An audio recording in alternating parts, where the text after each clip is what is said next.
Friends, मैं चंदन राज। तो आज मैं बात करने वाला हूं मैनेजमेंट का मोस्ट इंपॉर्टेंट लेक्चर है। जैसे आप सभी को डिमांड कर रहे थे कि सर नेक्स्ट लेक्चर कब आएगा, तो आप बच्चे लोग आपके इस चैनल मेडिकल मास्टर 2.0 में कंटिन्यू मैनेजमेंट का आपका लेक्चर आएंगे, तो आप प्लेलिस्ट में जाकर और उसे जरूर देखिएगा, क्योंकि 1 2 3 नंबरिंग से वो लेक्चर दिए हुए हैं। आप अगर पूरे देखते हो तो आपको पूरी तरह से नॉलेज आपको उससे मिलेंगे।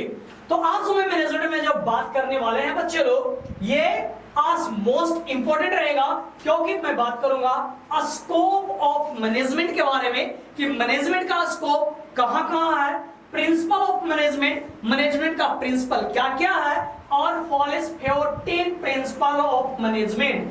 ये बाबू VVI क्वेश्चंस है, ये बार-बार क्वेश्चंस आता है। Write any 5 principle follows principle of management. And जो लास्ट में बात करूंगा रोल ऑफ नर्स मैनेजर के बारे में, जो कि मोस्ट इंपॉर्टेंट रहेगी। तो चलिए बिना देर के स्टार्ट करते हैं। आप हमारे चैनल को सब्सक्राइब कर ले, बेल आइकन को ऑन कर ले और इस वीडियो को ज्यादा से ज्यादा शेयर करें। तो चलो बच्चों, अभी हम स्टार्ट करते हैं सबसे पहला स्कोप ऑफ मैनेजमेंट के बारे में कि सर जो मैनेजमेंट है इसका स्कोप कहां-कहां है, इन सभी चीज के बारे में सबसे पहले बात करेंगे।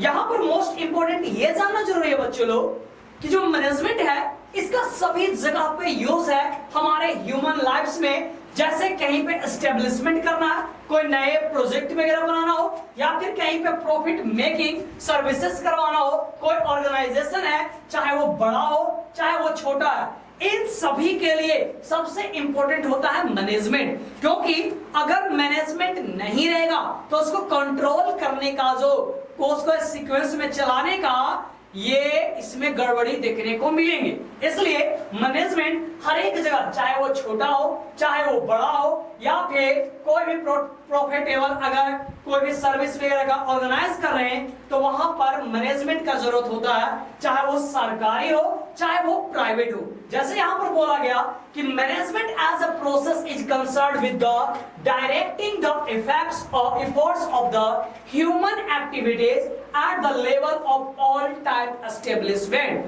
सभी प्रकार के एस्टेब्लिशमेंट के लिए जो मैनेजमेंट है यह मोस्ट इंपोर्टेंट होता है, चाहे वो प्रॉफिट मेकिंग हो, चाहे वो सर्विस रिवेंडिंग ऑर्गेनाइजेशन हो, चाहे वो बिग हो स्मॉल हो, प्राइवेट हो या फिर ओन अपना हो या फिर गवर्नमेंट हो, इन सभी में मैनेजमेंट का मोस्ट अहम रोल होता है। समझ में आ गया? अब बात करते हैं बच्चों फंक्शनल एरिया के बारे में कि सर ये जो मैनेजमेंट है ये कहां-कहां पर यूज होता है, इन सभी चीज के बारे में जानेंगे। सबसे पहला बात करते हैं फाइनेंशियल के बारे में कि फाइनेंशियल में मैनेजमेंट का यूज क्या होते हैं। बात करते हैं इट इंक्लूड्स फाइनेंशियल प्लानिंग और forecasting, cost control management, accounting techniques of marginal costing, budgeting and management of the earning. बोला क्या बाबू कि मैनेजमेंट है यह फाइनेंशियल में मोस्ट इंपॉर्टेंट होता है। जैसे प्लानिंग करना कि हमें स्टार्टअप में कितना पैसा लगेगा, हमें कोई भी अगर जैसे पर्सन रख रहे हैं वर्क के लिए तो उसको हमें कितना पेमेंट करना पड़ेंगे, तो ये सभी ऑल टू ऑल जो प्लानिंग है ये फाइनेंशियल में जो मेन इंपॉर्टेंट है वो किसका होता है बाबू, ये आपके मैनेजमेंट का होता है। अगर मैनेजमेंट नहीं रहेगा तो कितना फाइनेंशियल पैसा किसमें कितना स्पेंड होगा ये इसका कौन करेगा। तो इस चीज के लिए फाइनेंशियल में मैनेजमेंट का बहुत ही अच्छा यूज है। नेक्स्ट अगर बात किया जाए बाबू, सेकंड बात करते हैं प्रोडक्शन के बारे में कि सर प्रोडक्शन में क्या मैनेजमेंट का रोल है, जिसके बारे में बात करते हैं। यहां पर बच्चों लोग जैसे कोई भी सामान का बन रहा है तो ये मैनेजमेंट तय करता है कि एक दिन में कितना कम से कम प्रोडक्शन होना चाहिए, कितना सेल होना चाहिए, इन सभी को बताने वाला कौन होता है, वो मैनेजमेंट होते हैं। उसके अंदर में होता है it includes production of planning and control and quality control, यानी कितना अमाउंट बनना चाहिए, क्वालिटी कैसा होना चाहिए, ये सभी के लिए मैनेजमेंट जरूरी होते हैं। बात करते हैं बच्चों लोग मटेरियल्स के बारे में। It includes procurement of materials, their transport, proper storage, issues of material and control and uses of material, यानी सामान को कहां रखा जा रहा है, कैसे ट्रांसपोर्ट करवाना है, इन सभी का भी काम कौन करते हैं वो, तो ये मैनेजमेंट के अंदर में होते हैं। तो इसलिए जो वर्किंग एरिया है ये आपके प्रोडक्शन में, ये आपके पर्सोनल में, मार्केटिंग में, रिसर्च एंड डेवलपमेंट में, इन सभी जगह पे मैनेजमेंट का वर्क होते। समझ में आ गया? चलिए अब नेक्स्ट बात करेंगे कि सर जैसे आपने बताया कि जो फंक्शनल एरिया है मैनेजमेंट का ये आपके डिफरेंट जगह पे है, तो अभी जो हम बात करने वाले हैं स्कोप ऑफ मैनेजमेंट के बारे में कि सर मैनेजमेंट का स्कोप कहां कहां है। तो मैनेजमेंट का स्कोप बेसिकली 3 जगह पे है। पहला मैनेजमेंट, दूसरा फंक्शनल एरिया जहां पे काम वगैरह हो रहा, या फिर इंटरडिसिप्लिनरी यानी जहां पे एक वे में नियमित रूप से काम चलता है वहां पर भी मैनेजमेंट का स्कोप है।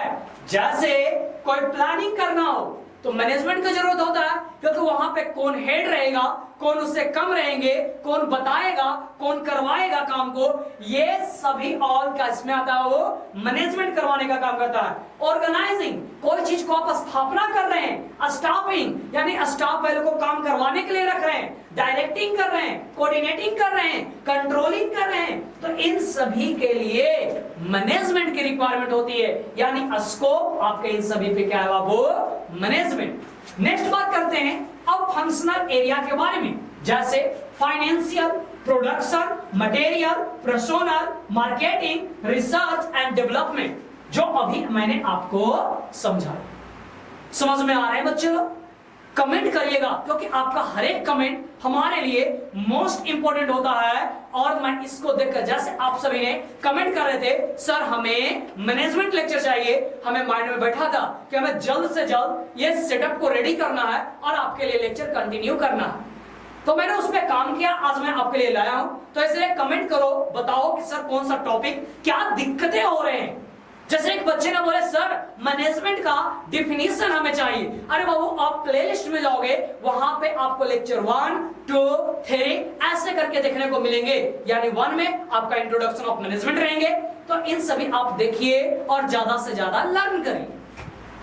सेकंड बात करते हैं इंटरडिसिप्लिनरी के बीच में, जैसे कॉमर्स, इकोनॉमिक्स, सोशियोलॉजी, साइकोलॉजी और मैथ्स, इन सभी पे कहा किसका स्कोप ज्यादातर रहता हो, तो ये मैनेजमेंट का होता है। समझ में आ गया कि कोई दिक्कत है? अब बात करते हैं प्रिंसिपल ऑफ मैनेजमेंट के बारे में, जो मैं बार बार बोल रहा था बाबू कि जो मोस्ट इंपॉर्टेंट 14 प्रिंसिपल आते हैं वो आपका किसका आता है, 14 प्रिंसिपल ऑफ मैनेजमेंट आता है। सबसे पहला बोला गया कि the following 14 principles can be pursued to the meet every need of the principle of the man engaged। बोला गया कि जो मैन का जो नीड्स है उसके अनुसार से ये 14 प्रिंसिपल मोस्ट इंपोर्टेंट होते हैं। ये सभी प्रिंसिपल के बारे में ये जो दिया गया, ये गुरु कौन है बाबू, हेनरी फॉयल। अब ये क्या क्या बोले जिसके बारे में बात करते हैं। सबसे पहला डिवीजन ऑफ लेबर, कि डिवीजन ऑफ लेबर में बोला गया people can more efficiently perform their work if they are specialized more। This principle is the best used by the modern assembly line। बोला गया कि ये जो आप बाबू देख रहे हो डिवीजन ऑफ लेबर के बारे में, ये जब वर्क कब अच्छा करता है, जब उसके ऊपर मैनेजमेंट यानी एक प्रॉपर वे से जब काम करवाने के काम होते हैं, एक उसके लिए भी बेनिफिट होता है। जैसे अगर किसी को वर्किंग ड्यूटी रहे तो वो अगर 6 आवर का है तो 6 आवर होना चाहिए, उससे ज्यादा रहेगा तो उसको पेमेंट मिलना चाहिए। तो ये आपके एक स्पेशलाइज्ड वे में ऑर्गेनाइज रहता है, तो इस चीज को बोला गया डिवीजन ऑफ लेबर बोला गया। ओके, नेक्स्ट बोलते हैं ऑथोरिटी एंड रिस्पॉन्सिबिलिटी के बारे में, कि ऑथोरिटी और रिस्पॉन्सिबिलिटी कहने का मतलब क्या होता है। बोला गया कि authority manager formal authority to give the right to commands, hence they must give order, get things done। if they do not have personal authority such as relevant expertise over other, they should not compel obedience। बोला गया कि जैसे बच्चों लोग management जो authority किसी के अंदर में है, अब वो आपको बोल रहे हैं, कमांड दे रहे हैं वर्क करने के लिए, और वो अगर सही वे में उस चीज को नहीं कर पा रहा है तो आप उसको कंपेल ओबीडियंसी, यानी उसको आप दंड दे सकते हैं या तो उसको मना कर सकते हैं। ये सभी आपके अंदर में आएंगे। जैसे अभी था लेबर के बारे में, इसके पहले वाले बताए थे, उसमें क्या था कि जैसे अगर कोई वर्क कर रहा है, अगर ओवर टाइम हो गया तो उसको क्या होगा, जो मैनेजमेंट है उसको पे आउट ज्यादा करेंगे। तो एक स्पेशलाइज सिस्टमैटिक वे में था। थर्ड बात करते हैं discipline, rule and agreement that governs the organization should be respected by the member in the organization। कि जो रूल एंड एग्रीमेंट होंगे, ये डिसिप्लिन करने का मतलब कि देखो जहां पे रूल एंड रेगुलेशन से चलते हैं वहां पे काम सही तरीके से होते हैं। तो ये जो रूल एंड एग्रीमेंट होंगे ये सभी एक ऑर्गेनाइज्ड वे में रहता है। तो वहां जो काम होते हैं या फिर जो लीडरशिप होता है या एक डिसिप्लिन वे में होता है और काम भी स्मूथली होते हैं। फोर्थ बोला गया unity of command. Unity of command कहने का मतलब कि अगर कोई इंस्ट्रक्शन दे रहा है तो जो जितने भी एम्प्लॉयज हैं, चाहे वो सुपीरियर हो चाहे वो लोअर है, मिलजुल के उसको वर्क को, उस चीज को कंप्लीट करना चाहिए। जैसे informed instructions should be given to the employees by the superior, so the worker listen the superior only to do the job, avoiding confusion and conflict among the workers। बोला गया कि अगर आपके कोई इंस्ट्रक्शन मिल रहा है तो जो लेबर, जो वर्कर्स हैं, उसको उनको अपने हायर अथॉरिटी, जो मैनेजमेंट है, जो हेड है, उनके बात को सुनना चाहिए और उस वर्क को केयरफुली तरीके से उसको करना चाहिए। तो ये हो गया यूनिटी ऑफ कमांड। जैसे अगर किसी को कमांड दिया जा रहा है और हम बोलेंगे कि हमको ये काम नहीं करना, उनसे करवा लीजिए, तो ये क्या है, यहां पे यूनिटी किन्हीं का नहीं, समझे। नेक्स्ट बोला गया उसी तरह से यूनिटी ऑफ डायरेक्शन के बारे में, उसी तरह से बोला गया सब ऑर्डिनेटिंग इंडिविजुअल इंटरेस्ट के बारे में और नरेशन के बारे में, यानी the should be fair competition work done with both employees and employers.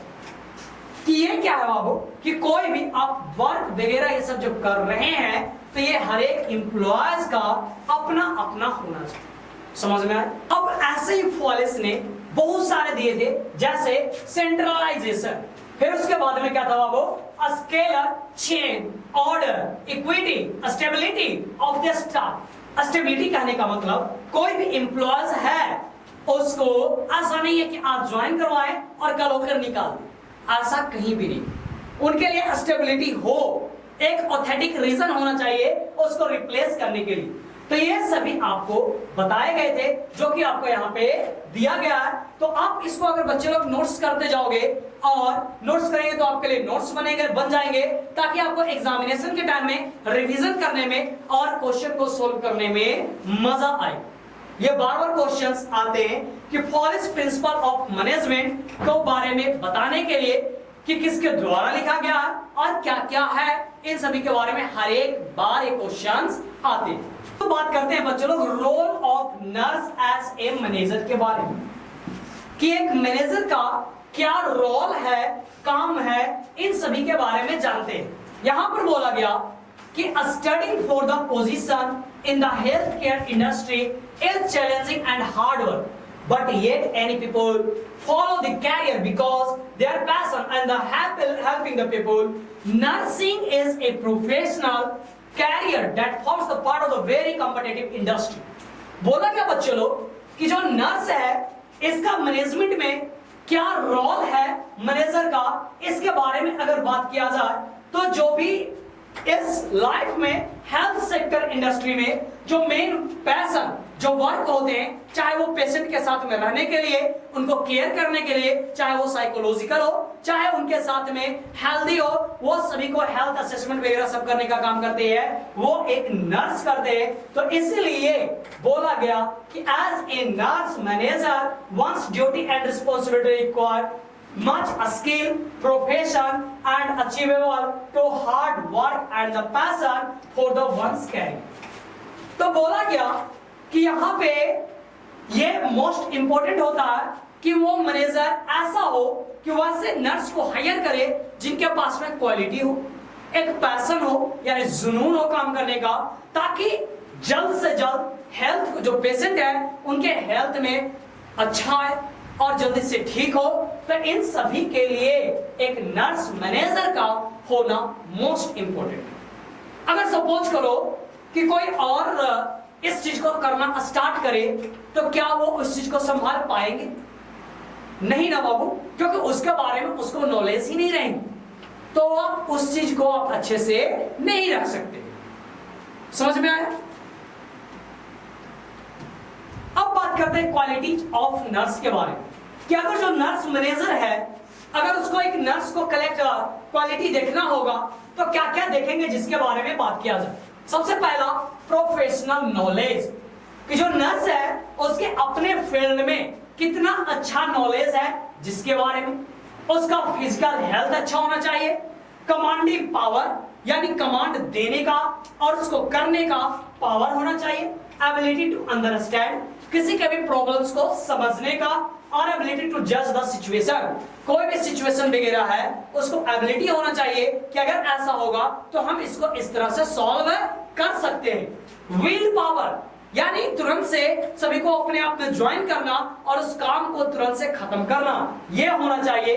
A sense of responsibility and the willingness accept the responsibility, यह होना चाहिए। और एक्सपीरियंस एंड द कोई भी चीज को समझ सके, एक्सपीरियंसली वे में उसको थिंक कर सके और उस चीज के अच्छे वे में काम को कर सके। तो ये सभी क्या थे क्वालिटी, एक नर्स में क्या क्वालिटी होना चाहिए उन सभी चीज के बारे में बताया। समझे बच्चे लोग?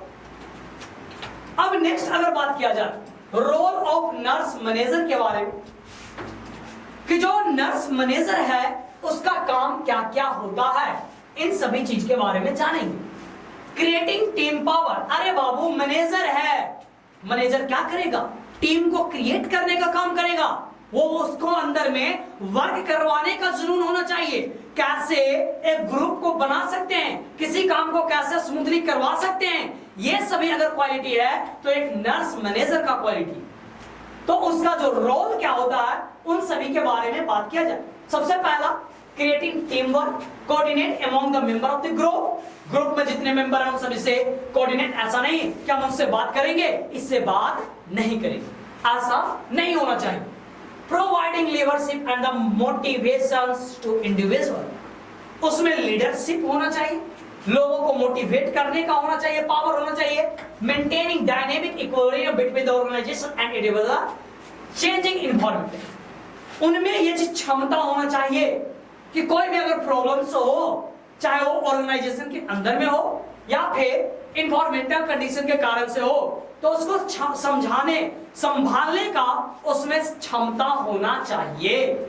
Monitoring duties responsibility according to the organisation vision and statement building to of the team, कि जो भी टाइमिंग शेड्यूल रिस्पांसिबिलिटी ये सभी चीज को फुलफुली अच्छे से वो कर सके। उसी तरह से डिसीजन मेकर, उनमें डिसीजन बनाने का पावर होना चाहिए। सेटिंग गोल्स एंड ऑब्जेक्टिव, यानी कोई भी ऑब्जेक्टिव सेट करना है तो ये करेंगे, कोई भी प्लानिंग बनाना है, कोई भी कम्युनिटी में रिसर्च करवाना है, तो ये सभी रोल जो वर्क होते हैं ये एक नर्स मैनेजर का होगा। समझ में आया? तो ये सभी चीज आपको बताया गया, तो इसको आप नोट डाउन कर ले ताकि आपको आगे समझने में इजी हो और क्वेश्चन को भी सोल्व करने में मजा हो। आपको बच्चों अच्छा लग रहा हो तो प्लीज इस चैनल को ज्यादा से ज्यादा शेयर करें, सब्सक्राइब कर ले और अपने जूनियर्स, अपने कलीग्स उन सभी के पास में शेयर करें ताकि वो नॉलेज ज्यादा से ज्यादा ले सके। हमारे इसी चैनल पे प्रैक्टिकल वीडियो भी डाले जाते हैं तो आप उसको भी देख सकते हैं। हॉस्पिटल नॉलेज के प्लेलिस्ट बने हुए, वहां पर बहुत सारे प्रोसीजर वगैरह आपको इजी लैंग्वेज में प्रैक्टिकल के साथ में आपको मिल जाए। अब बात करते हैं आगे की कि जो स्पेसिफिक रोल क्या क्या होता है एक नर्स मैनेजर का, ये इन सभी के बारे में जाने। सेम चीज प्रिपेयरिंग ऑब्जेक्टिव, प्लान बनाना, वर्क करवाना, पेशेंट असेसमेंट, कोई भी पेशेंट का नीड्स क्या है, उसका नर्सिंग केयर प्लान क्या है, क्या जरूरी है, इसके बारे में करना। डेलीगेशन ऑफ ड्यूटी यानी ड्यूटीज में स्मूथली फंक्शन करवाना, सुपरवाइजिंग ओवरव्यू कैसा काम चल रहा है नहीं चल रहा है इन सभी को ओवरव्यू देना, यानी कहां पे कमी है उस चीज को फुलफिल करवाना। कोऑर्डिनेटिव एक्टिविटीज, अगर कोई मेंबर नहीं आ रहा या फिर न्यू मेंबर है, काम करने में दिक्कत है, तो उसको कोऑर्डिनेट करवाना, खुद से भी जाकर उनको हेल्प करना, तो ये सभी वर्क होते हैं एक नर्स मैनेजर इसके अंदर में होता है। समझ में आया? नेक्स्ट बात करते हैं, और बहुत सारा है रिकॉर्ड, जो भी रिपोर्ट वगैरह है उसको प्रिपेयर करना, बनाना, कोऑर्डिनेट करना, कम्युनिटी जो नर्सिंग है उन सभी को, पब्लिक रिलेशन, सभी के एक दूसरे नर्स और हायर अथॉरिटी दोनों के बीच में कम्युनिकेशन बना के रखना, एडवाइजर, बजटिंग यानी पेमेंट सभी का एक टाइम पे देना, कैसा सप्लाई ऑल टू जिनका जो जरूरतें हैं उन सभी चीज का फुलफिल करवाना, ये सभी एक नर्स मैनेजर के अंदर में आते हैं। अब बात करते हैं फैक्टर इन्वॉल्विंग। एक गुड वार्ड मैनेजर के लिए कौन कौन से फैक्टर इन्वॉल्व रखते हैं जिसके बारे में जानेंगे। ओके, सबसे पहला बात करते हैं knowledge of the duties and the performing the ward. कि जो आपके जो मैनेजर है, जो गुड वार्ड मैनेजमेंट कब होगा कि जब नॉलेज होगा जो वार्ड में क्या क्या काम होना चाहिए, एक प्लांट प्रोग्राम होना चाहिए कि आज डे में क्या होना चाहिए, ये पूरा सप्ताह क्या काम करे चलना चाहिए।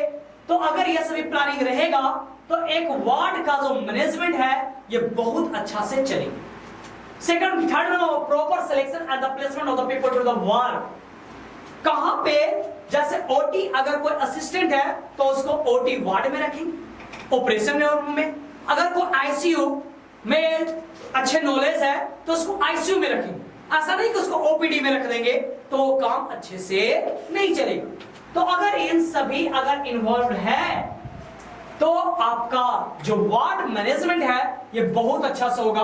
यूनिटी होना चाहिए, एक डायरेक्शन किस वे पे काम करना है, प्रिवेंशन जो भी दिक्कतें वगैरह होना चाहिए उसको भी रोकने का काम करेंगे। Clear cut doctor and the nurse order, कि जो नर्स और जो डॉक्टर है इसके ऑर्डर्स जो काम है उसके जो काम जो भी वर्क है उसको करवाना, गुड डिसिप्लिन रखना, ओरिएंटेशन न्यू स्टाफ मेंबर के साथ में जो मैंने अभी बताया, जॉब का सिक्योरिटी होना चाहिए, एंड कोई भी चीज है जैसे टीचिंग, सुपरवाइजिंग, ये सभी एक प्रॉपर वे में होना चाहिए, तब ये जाकर आपका गुड वार्ड मैनेजमेंट हो पाएगा। ये बार क्वेश्चन भी आया है और फाइनल ईयर का भी क्वेश्चन है कि right the responsibilities of the nurse management. तो क्या क्या, ensuring and the relevant information regarding the patient community referring center and the other team member of the appropriate। कि जो आपका नर्स मैनेजर है इसको जो भी पेशेंट का जो इंफॉर्मेशन है इसके पास में होना चाहिए, प्लस अपने टीम मेंबर का भी पूरे बात की जानकारी रहना चाहिए। Assisting the referring consultant hospital team planning a smooth transition and the care of the hospital in the room। कि एक प्रॉपर वे में कंसल्टेंट जो हॉस्पिटल के टीम मेंबर वगैरह है उन सभी का बात एक दूसरे में अच्छे से होना चाहिए ताकि वो अच्छे से प्रॉपर वे में काम कर सके। समझे? सेम चीज, प्रोवाइडिंग सेफ वर्किंग इन्वायरमेंट, किसी के साथ में कोई भी गलत वगैरह नहीं होना चाहिए। Participating the appointment and the induction of the new staff, कि जो भी पार्टिसिपेटिंग है उसका अपॉइंटमेंट होना चाहिए और जो न्यू स्टाफ वगैरह है उनका भी आना जाना होना चाहिए। तो ये सभी आपको बताएंगे जो कि ऊपर से ही रिलेटेड है कि अगर रिस्पॉन्सिबिलिटी क्या है जो नर्स मैनेजर का, जो स्कोप जो उसके काम करने का या फिर एक वार्ड को अच्छा बनाने का, कैसे एक गुड वार्ड मैनेजमेंट होगा, तो वही सब आपके रिस्पॉन्स, उसके वर्क को अगर में चेंज कर दिया जाए तो वही उसका रिस्पॉन्सिबिलिटी होता है। समझ में आ गया? तो एक बार रीड कर लीजिएगा, अगर ऐसा कोई दिक्कत रहे तो आप कमेंट करिएगा बिंदास, और प्लीज जो नंबर दिए हुए आप उस नंबर पे आप आराम से अगर ऑनलाइन क्लास लेना चाहते हैं तो आप ले सकते हैं, और प्लीज हमारे चैनल को सब्सक्राइब कर लीजिएगा और ज्यादा से ज्यादा शेयर करने की कोशिश करेंगे। ठीक, ओके। अब कुछ क्या है इश्यूज आ जाते हैं मैनेजमेंट के अंदर में, उसके बारे में जान जाते हैं। सबसे पहला कि क्या क्या होते हैं, value give management credibility with the employees, कि जो एम्प्लॉयज के बीच में जो वैल्यूज है वो क्या हो जाता, क्रेडिबिलिटी हो जाना, यानी the management that gives more importance the moral values improve the credibility of the employees. Employees को समझाना, बताना कि कैसे काम किएंगे, कि ताकि आप अच्छा एक गुड लाइंस दे, कि ताकि आप एक रोल्स जो इंपॉर्टेंट है वो आप गोल तक पहुंच सकते हैं और सोशल वैल्यू कमांड वगैरह को सभी चीज को जान सकते हैं। सेकंड, इथिकल एंड प्रॉफिट, कि क्या इथिक्स यानी रोल और प्रॉफिट इन सभी ऑल मोड ऑफ वर्क है, उन सभी चीज के बारे में भी बताने के लिए, क्योंकि हर एक चीज का इथिक्स और प्रिंसिपल सभी जो है ये अलग अलग होते हैं, तो इस चीज को ध्यान में रखते जाना। समझ गए? मोस्ट इंपोर्टेंट जो मैं बात करने वाला हूं कि सर ये क्वेश्चन क्या क्या आते हैं हर एक एग्जाम में, तो हम उन सभी के बारे में यहां पर मैं लेकर आया हूं, ताकि जो हमारे जो व्यूअर है, जो स्टूडेंट्स है, वो इस क्वेश्चन को जाकर सोल्व करके देखेंगे कि कितना बन सकता है। Define nurse management, explain the needs and characteristic of management, explain principle of management in detail. For इस प्रिंसिपल को आप डिफाइन कर लीजिएगा। Discuss management as the profession and explain the role of nurse as a manager of health care delivery system. Discuss the scope of management, explain management theories in detail, enumerate the level of management, what are the ethical issues of management जो just last में भी बताए, what are the factor involved in the good word management, जो भी ये discuss, तो ये सभी क्वेश्चंस आते हैं और मैंने इन सभी टॉपिक के बारे में आपको अच्छे से समझाया। तो बनाकर देखो, कमेंट करो, और हमारे व्हाट्सएप नंबर दिया हुआ है, अगर जिनसे बनता है वो आप सेंड करके भी भेज सकते हैं।